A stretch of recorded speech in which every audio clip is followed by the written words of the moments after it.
आंनि नोंमायाव थांदो आं न'आव हारसिं जागोन थाबोनफोर फिसाज्लाखौ फरायसालियाव दोनलांनानै फरायसालिया एंगारब्ला लांफैफिनगोन बाबु बुंलांनायनिफ्रायनो दिनैसिम न'आव गिदिंबोफिनाखै हानु बर'आ।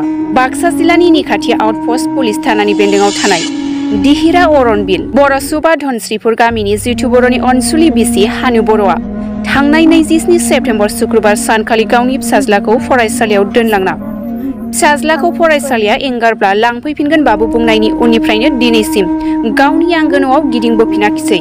गिदिंबोफिननायाव फिसाइ जितु बर' आरो नखरनि सुबुंफोरा हानु बर'खौ आलासिफोरनाव दंहैबायो नामा होननानै नायगिरबायदोंमोनब्लाबो खौरां मोनथारैयाव निखासि आउटपस्ट पुलिस थानायाव एजाहार होनाय जादों होननानै फोरमायदों।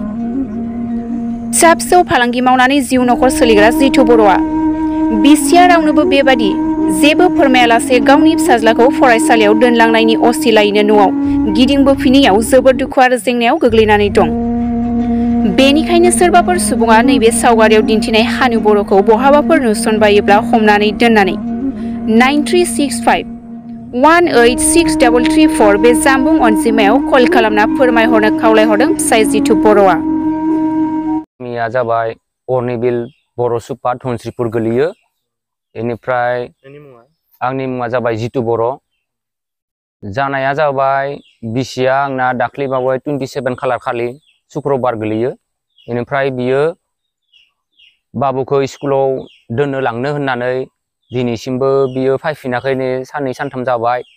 बेनिफ्राय बियो स्कुलाव दोननानै बबाव थांखो दिनैसिमबो न'आव मोनफैयाखै।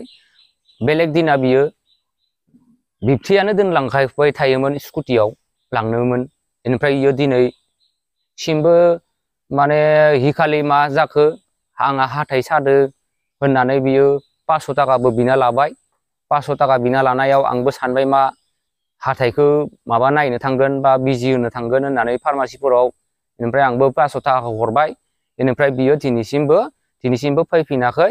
दिनैसिमबो आङो बेखौ अराय समबो लिंहरबाय थागोन। जेनेबा बियो बिसिनि मुङा आंना हानु बर' बियो। बेनिफ्राय बियो दिनैसिमबो माने गिदिंबोफिनाखै। आङो जाथायखौ लानानै एजाहारबो होबाय। बेनिफ्राय आंहा दा बेखौनो सानो आरो आङो गथ'नि थाखाय गासैखौबो थारमाने फायनानै जुदि थाफिनोबाबो आं जेबो साना। बिदिखौ आङो खावलायहरदो आरो बेखौ आङो ओरैनो अमा बेफार मावो आरो मावनायालाय। मबाइल नाम्बारा जाबाय